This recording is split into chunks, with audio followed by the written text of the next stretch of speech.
தந்தை மகன் தூய் ஆவியாரின் பேராலே ஆமேன். ஆண்டவர் உங்களோடு இருப்பாராக, உம் ஆன்மாவோடும் இருப்பாராக. இயேசுவில் பிரியமானவர்களே, திரு இரத்த மாதத்தின் 19வது நாளின்று ஏராளமானோர் தங்களுடைய விண்ணப்பங்களை பதிவு செய்து கொண்டிருக்கிறீர்கள். ஒவ்வொரு நாளும் காலையில் ஜெபித்து கொண்டிருக்கிறீர்கள்.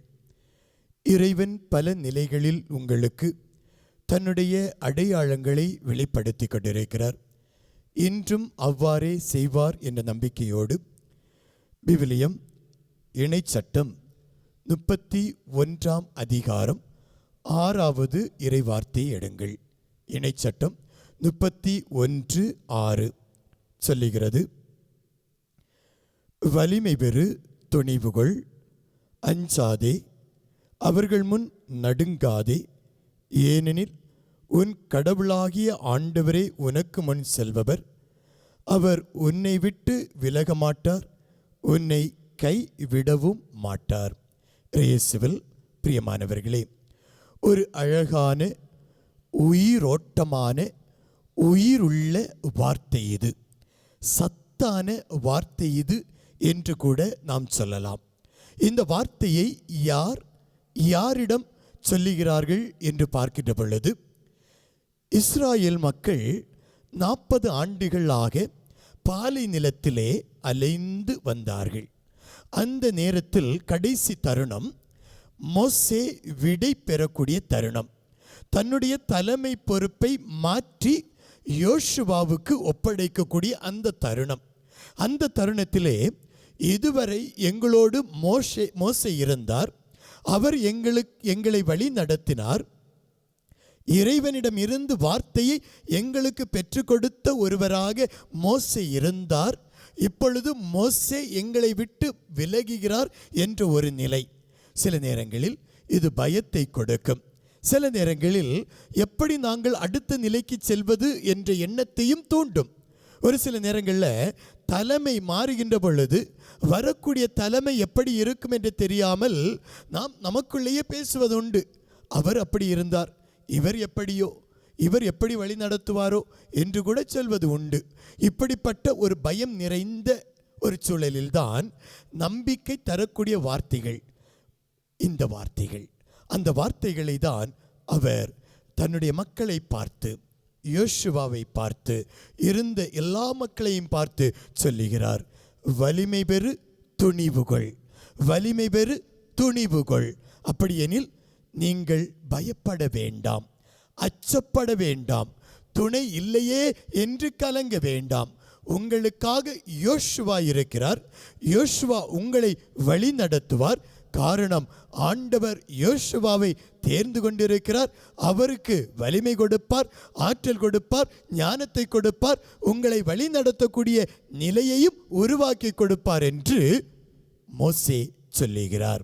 ஆக மகனே, மகளே, நம்முடைய வாழ்க்கையிலே நாமும் துணிவோடு வலிமையோடு இருக்க வேண்டும். அந்த பயத்தையும் பயம் நிறைந்த நிலைகளையும் கொண்டு வரக்கூடிய நிலைகளை, சூழல்களை, நிகழ்வுகளை மாற்ற வேண்டும். ஆண்டவர் யாரையாவது கொண்டு என்னை வழி நடத்துவார் என்ற அந்த நிலை, நம்பிக்கை நமக்கு வர வேண்டும். அந்த நம்பிக்கை வர வேண்டும் என்றால் இறைவன் மீது நம்பிக்கையும் இறை வார்த்தை மீது நம்பிக்கையும் எனக்கு இருக்க வேண்டும். இந்த வார்த்தை சொல்வது போல வலிமை பெறு, துணிவுகொள் என்று சொன்ன இந்த வார்த்தை என்னுடைய வார்த்தையாய் மாறுகின்ற பொழுது பயம் எனக்குள் இருக்காது. அதோடு மட்டுமல்ல, அவர்கள் முன் நடுங்காதே. யார் முன்? இவர்கள் இப்பொழுது பாலும் தேனும் பொழியும் கானான் நாட்டுக்குள் காலடி எடுத்து வைக்க இருக்கிறார்கள். அவ்வாறு கானான் நாட்டுக்குள் காலடி எடுத்து வைக்கும் பொழுது அங்கிருக்கக்கூடிய மனிதர்களை கண்டு நீங்கள் நடுங்காதீர்கள், அவர்களை கண்டு பயப்படாதீர்கள். அவர்கள் உயரமாக இருந்தாலும் சரி, வலிமை மிக்கவர்களாக இருந்தாலும் சரி, ஆயுத பலத்தில் மிகுந்தவர்களாக இருந்தாலும் சரி, நீங்கள் பயப்பட வேண்டாம், நீங்கள் கவலைப்பட வேண்டாம். அவர்கள் முன் நீங்கள் நடுங்காதீங்க, ஏன்னா நான் உங்களோடு இருக்கிறேன். மகனே, மகளே, ஒரு சில நேரங்களில் நம்முடைய வாழ்வும் இப்படிப்பட்ட சூழலில் சிக்கி தடுமாறுவதை பார்க்கலாம். நம் முன்னால் நிற்கக்கூடிய மனிதர்களை நினைத்து அஞ்சி நடுங்கி கை விரையிலோடு கால் விரையிலோடு வியர்த்து கொட்டி நிற்கக்கூடிய நிலைகள் எப்படிப்பட்ட நிலைகள் யோசித்து பாருங்க. அவர்கள் முன் நீங்கள் நடுங்காதீங்க, உறுதியாய் நில்லுங்கள். யார் உங்களுக்கு எதிராக இருந்தாலும், யார் உங்களுக்கு எதிராக பழி போட்டாலும், யார் உங்கள் மீது அவமானங்களை தூக்கி வீசினாலும், நீங்கள் பாதிக்கப்பட்ட நிலையில் இருந்தாலும் நீங்கள் ஒரு துணையாய் ஆற்றலாய் நில்லுங்கள். காரணம், என் ஆண்டவர் உங்களோடு இருக்கிறார். ஆகவேதான் அடுத்த வார்த்தை சொல்லுகிறது, ஆண்டவர் உங்கள் முன் செல்வார். ஆண்டவர் உங்கள் முன் செல்வார். அப்படியெனில் நாம் தனிமையாக போராடவில்லை. இந்த உலகத்திலே நாம் போராடுகின்ற பொழுது நாம் தனிமையாக இல்லை. நமக்காக நம் ஆண்டவர் போரிடுகிறார். அவர் நம்மோடு இருக்கிறார். செல்லக்கூடிய பாதையெல்லாம் அவர் நம்மோடு வருகிறார் என்று விவிலியம் சொல்லுகிறது. ஆகவே மகனே மகளே, அவர் நம்மோடு இருக்க, அவர் நம் முன் செல்ல நாம் எதற்கு பயப்பட வேண்டும்? அவரை பின்தொடர்ந்து செல்லும் ஆடுகளைப் போல என் ஆண்டவரை பின்தொடர்ந்து செல்லுகின்ற பொழுது நம்முடைய வாழ்வு இனிக்கும். அப்படிப்பட்ட ஒரு இனிப்பான வாழ்வை இறைவன் தர வேண்டும் என்று ஜெபிப்போமா?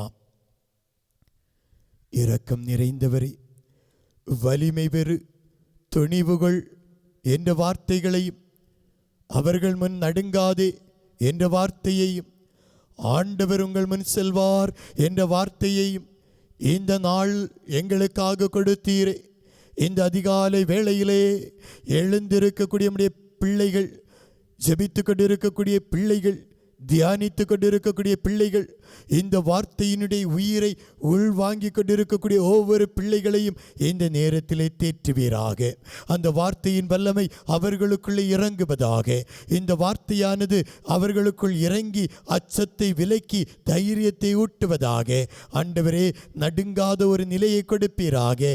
எதிரிகளை கண்டு, துரோகிகளை கண்டு, ஆபத்து விளைவிப்பவர்களை கண்டு, கடன் கொடுத்தவர்களை கண்டு, அதிகாரிகளை கண்டு பயத்தோடு இருக்கக்கூடிய உம்முடைய பிள்ளைகளை இந்த நாளிலே ஆண்டவரே, அந்த பயத்தை எடுத்து மாற்றி, நடுக்கத்தை எடுத்து மாற்றி, துணிவை கொடுத்து வழி நடத்த வேண்டும் என்று எங்கள் ஆண்டவராகிய கிறிஸ்து வழியாக உம்மை மன்றாடுகின்றோம். ஆமீன்.